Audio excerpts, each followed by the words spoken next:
Char. Hello mga kababayan, this is Brian. You are watching again my vlog for our today's episode. So today is January 28, 2024, Sunday, and day off po natin for today. Habang si Machita ay nagwawala sa sofa. Ayan. So, for our today's episode guys, mag-general cleaning tayo ngayong ating day off. And pag-uusapan natin pag-uusapan natin again yung mga kadalasan pinag-uusapan ng mga spinal hospitals papunta dito sa Croatia. So, it's been 1 week na kasi hindi kami nakakapaglinis ng bahay. So, I decided na maglinis para naman feel at home talaga ang peg natin. So, maglinis ako ng banyo, ng sala, tapos kagabi naglaban na ako. And then pagkagising ko, sinampay ko na kaagad siya habang magulang buhok natin. Sorry, ayan, kagigising lang natin. So ayun, pag-uusapan natin ang mga buhay-buhay dito sa Croatia. But before anything else, if you haven't yet subscribed and if you are new to this channel, please help me to reach 5,000 subscribers. And please don't skip ads. Ayan, para makabili tayo ng ating bagong vlogging camera. Char! Okay, so kagabi bumili ako ng mga chemicals na kailangan kong gamitin. At the same time, ayun, talagang gusto kong linisin lalo na yung banyo. So kung may mga kailangan tayong ilabas, ilalagay natin sa veranda para hindi tayo mukhang masikip. So let's go! So right now here sa bathroom, ayan, gusto ko nakakasilaw yung araw.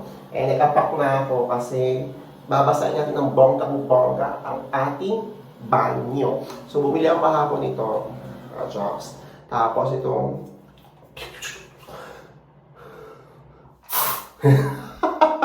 ayan, paglilinis tayo, basahin natin buong itong banyo. Tapos ito, try ko itong ilabas. Ayan, yung Coca-Cola. Kasi sa accommodation to eh. Try ko siya ilipat dito para mukhang maluwag. So, unahin natin linisin itong banyo and kuskusin natin ng bonggang-bongga. So, let's go! So, meron tayong timba. Ayan. Gawin natin. Punuin natin siya ng tubig. Tapos natin. Sa mga nagtatanong pala, sa mga nagtatanong, kung libre ba daw ang accommodation ko? Yes po, libre ang accommodation dito.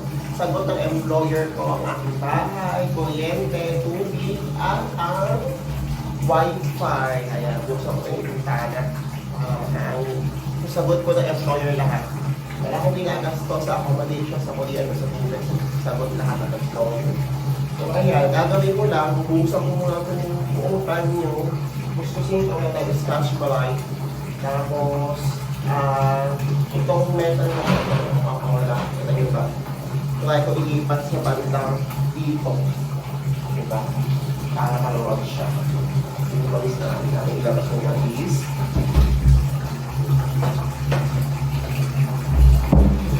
Pagka-uwi ko kagabi, naglaman na kagad ako. So, let's go.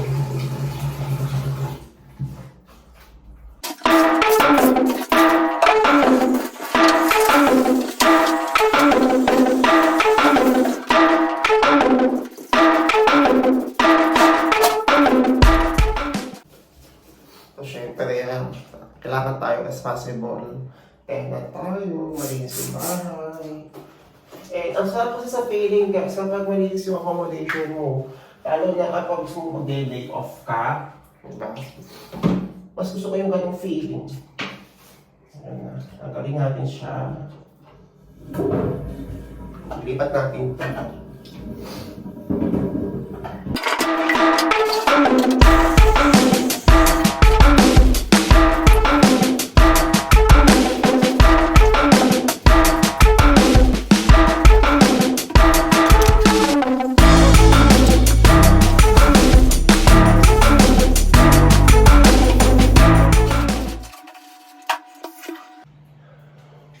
Hello guys, ayan.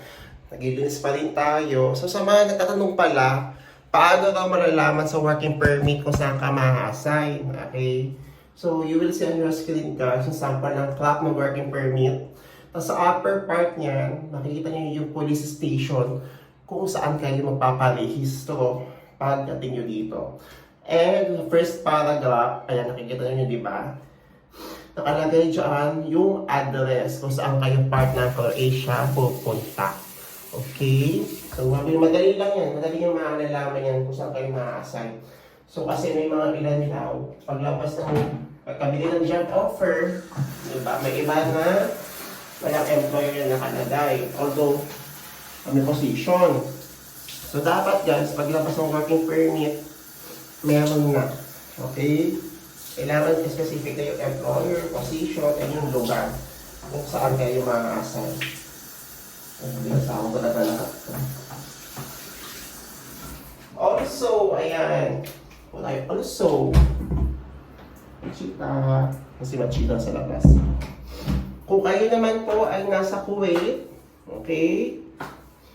Meron tayong Worldwide Connections Kuwait, guys. Diyan kayo pwede mag-apply. Mag-inquire lang kayo. Paano na malalaman yung contact number? So, search na lang sa Facebook yung Worldwide Connections Kuwait. Tapos ayun, kung nyo yung contact number sa Facebook. Diba?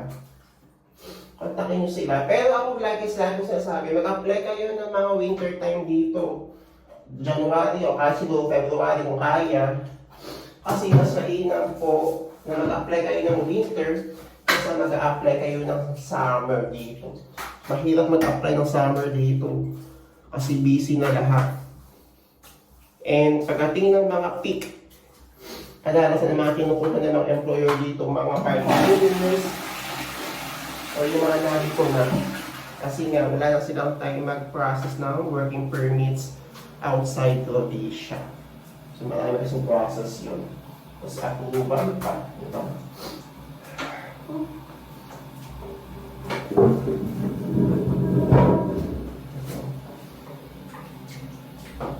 So, niwalis-walis ko lang po sahig.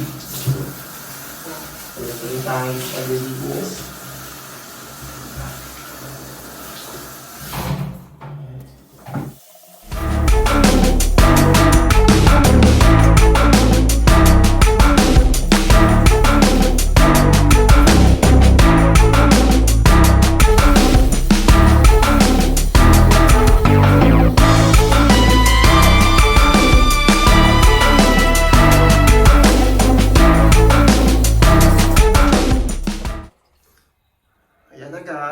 Tapos na tayo sa ating banyo. Diba? Pintab na ito. Ayan. Tapos sinanggal ko na yung mga walang kakem-kem, mga walang lamang mga bote. Ayan. Si Machita. Machita. Tapos tayo. And pinuyo ko na rin yung sahig. O diba? Malinis na. So, ang next natin ay itong living room with kitchen. Ayan. I'm so active today, kahit pagod tayo, pero push natin yan. Sayang naman.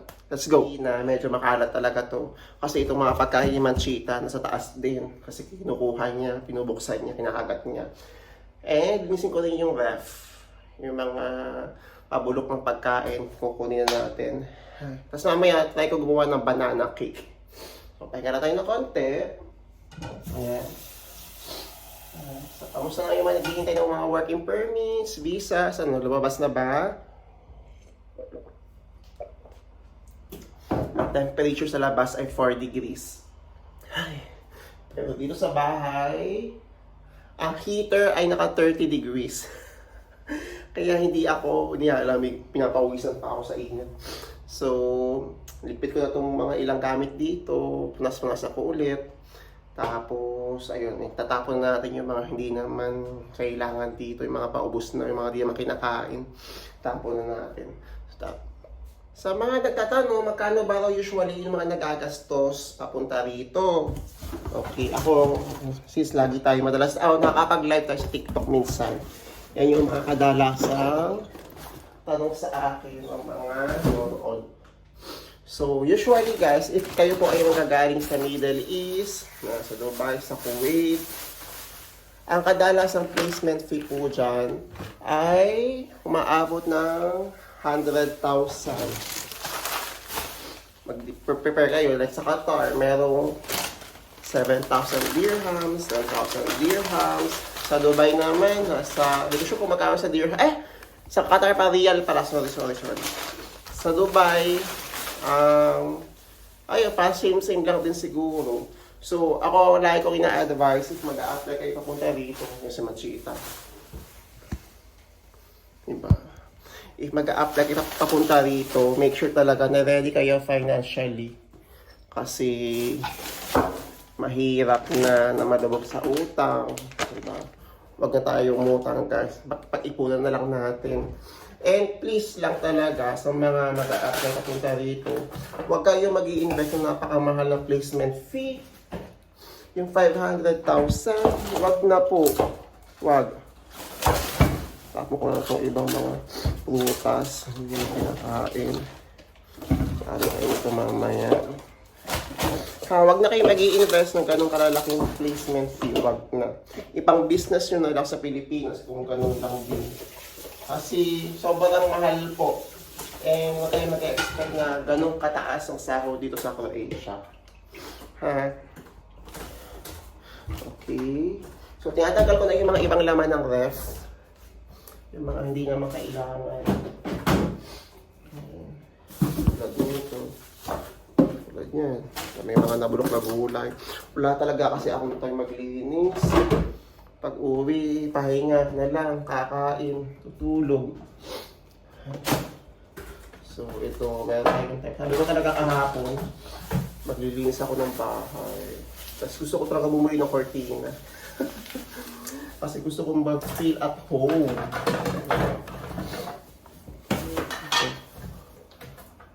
Yan, ang dami mga kalat.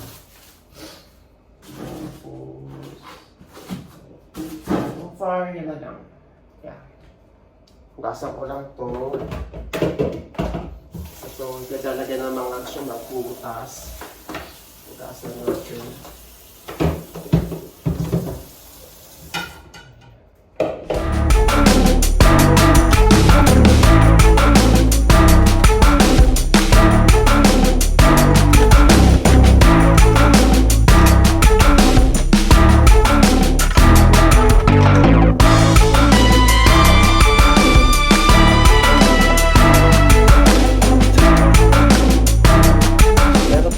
Kawali, guys. Diba? Para kapag magluluto ng sabaw. Kasi isa lang yung kaldero namin dito. Bumili ako ng isa. Tsaka di magagawa ko ng banana cake. So, i-steam ko kasi siya. Ay, ang ganda. Diba? Sana all. Tuwang-tuwa na ako kapag nakakabili ako ng mga kaldero. Dati okay na ako sa mga sapatos, mga damit. Ngayon, iba na yung happiness ko. Mga kalde, mga appliance na, mga nahihilig ako ngayon. So, patapos na ako dito sa may lababo. Linisin ko lang itong lutuan. Tapos, next natin ay sahig.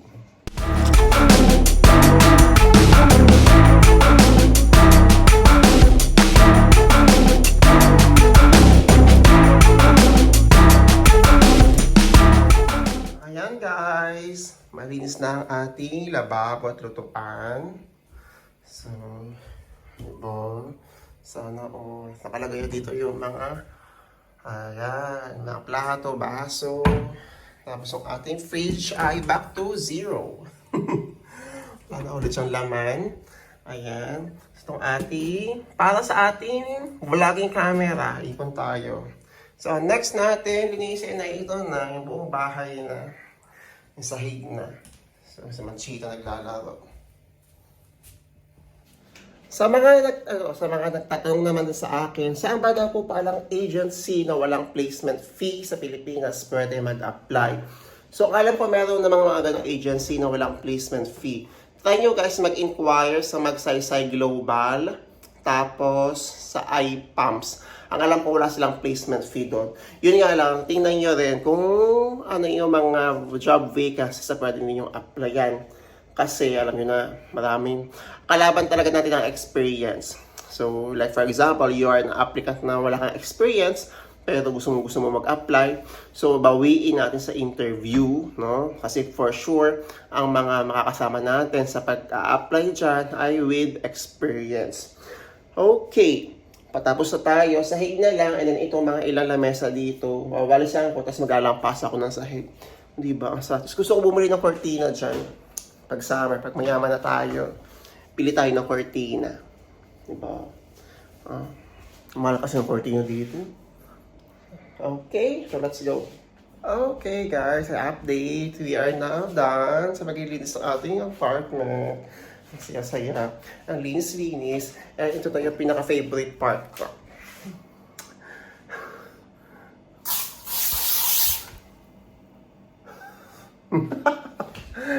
Diba? Mabango na. Spray-spray tayo kanto. Sulok-sulok. Ang bango-bango. Kasi manchita. Mabango. Mabango, girl. Mabango. Ayan. So, niligpit na natin yung ating mini altar. Ayan, salamin natin. Ayan, iba, anik-anik. Anik-anik yung mga pagkain niya. Binaba ko na ulit. Tapos, ayan. Nilinis na yung pakainan niya. Ayan. Yung lababo. Ay, yung lutuan. Tapos, pinapaalawan ko muna yung mga walis. Kasi, hinugasan ko rin. So, ayan, yung mga sinampay natin. Mga basahan. Mamaya, silong natin yung mga yan. Manchita, huwag ka lumabas. Diyan ka lang. Tapos, ito, lalabang ko to kapag malapit na kunin si Manchita. Kasi kay Manchita yan eh. Ayan. And then, yung ating toilet. Linis na. May payo po talaga dyan, guys. Sorry na. Malinis na. O, si Manchita. Kung saan ka pupunta, Manchita girl. Hello po! Yan. Diba? So, mamaya magluluto naman tayo ng banana cake. Let's see if magagawa ko ng vlog yan. Almost 2 hours tayo naglinis. Yan. Pero okay na. Productive tayo today sa ating day off. And for sure next week siguro. This week, starting Monday, tomorrow, busy tayo kasi may audit daw kami. And then, abangan natin yung Feast of St. Blaise. Hopefully, walang pasok or half day man lang para makapaggala tayo sa Old Town kasi for sure may mga events dyan sa Old Town. So, i-meet ulit natin yung mga kabayan. Na-miss natin yung mga kabayan dyan. So, ayan si Manchita naglalaro. So, short vlog lang to guys kasi gusto ko lang may ma-upload and share natin. Share ko sa inyo yung ginawa ko kapag day off ko. And, yun. Kailangan responsible. Tenant tayo. Hindi naman pagkat libre. Ipabayaan natin. So, pag may time, pag sinipag, pag di pagod, go. Linis-linis tayo. And ang saya-saya talaga. Gusto ko talaga makabili ng cortina. Ayan. Kasi masyadong maaraw. Eh, hindi ko na may babato ano niya. Naka-stock siya ever since pumunta kami dito. So, ayun. And then, yung mga hindi na namin ginamit dito, pinagtatapon ko na. Pati yung mga hindi na kinakain, na nabubulok ko na, pinagtatapon na natin. So, thank you guys for watching. If you have any more questions or suggestions, just comment nyo lang. And, push ko pa rin makapag-upload pa bago matapos ng January. Grabe, ang bilis ng panahon. February na maya-maya. Ayan na, magka-summer na. So, I'm excited to see you all guys here. Lalo na sa mga naghihintay ng kanilang mga papers, mga documents, mga galing ng Pilipinas. So, see you. So, magla-live din ako sa TikTok. So, this is January, today is January 28. So, ipupush ko, i-upload siya same day. I-upload ko na kaagad to, i-edit ko na kaagad kasi ganyan tayo ka-productive today. Hindi na hayaang tamarin tayo today dahil bawal ang tamad sa YouTube. So, thank you guys for watching and good luck and I will see you here in my next vlog. Ciao! Anong magagawa? Laging